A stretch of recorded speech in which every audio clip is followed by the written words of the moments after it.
الرجیم بسم اللہ الرحمن الرحیم الحمدللہ رب العالمین الصلاة والسلام علی اشرف الانبیاء والمرسلین سیدنا و مولانا ابی القاسم محمد ثم الصلاة والسلام علی اہل بیت الطیبین الطاہرین المعصومین اما بعد فقد قال اللہ سبحانہ وتعالی بسم اللہ الرحمن الرحیم کان الناس امتا واحدتا فبعث اللہ النبیین مبشرین ومنذرین صلوات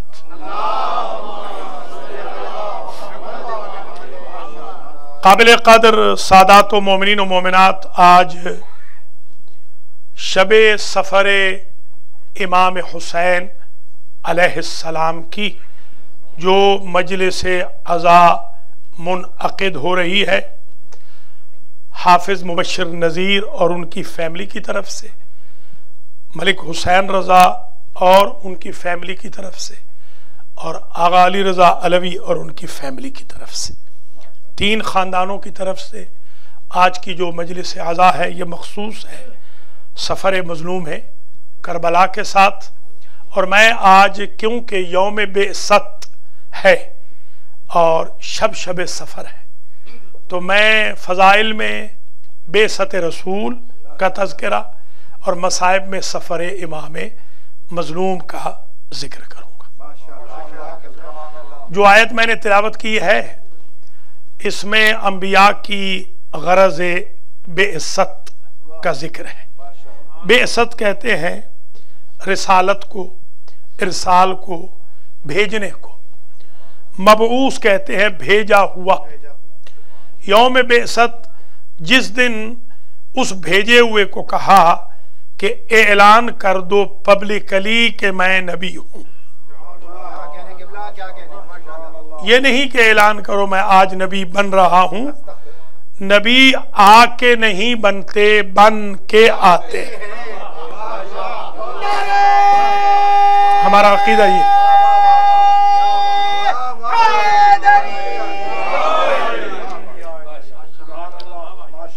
میں نے جس آیہ وافی ہدایہ کو تلاوت کرنے کا شرف حاصل کیا، اس میں اللہ فرما رہا ہے کان الناس امتا واحدہ، سارے لوگ ایک ہی مذہب پہ تھے۔ فبعث اللہ النبیین، اللہ نے اس ایک مذہب کو توڑ دیا، نبی بھیجے، اور نبیوں کو جو بھیجا مبشرین و منذرین، بشارت دینے کے لیے نجات و بہشت کی اور عذاب و عقاب سے نظارت کے لیے۔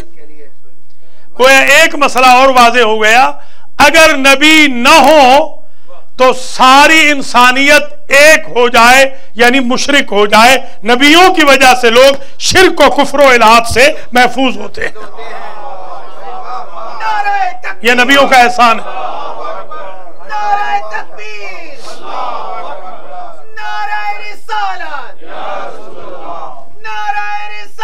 شاباش شاباش حافظ۔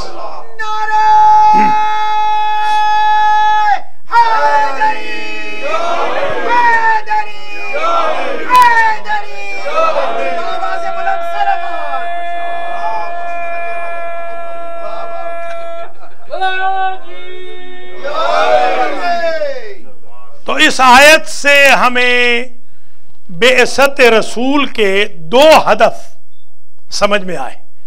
ایک ہدف ہے بشارت، دوسرا ہدف ہے نظارت۔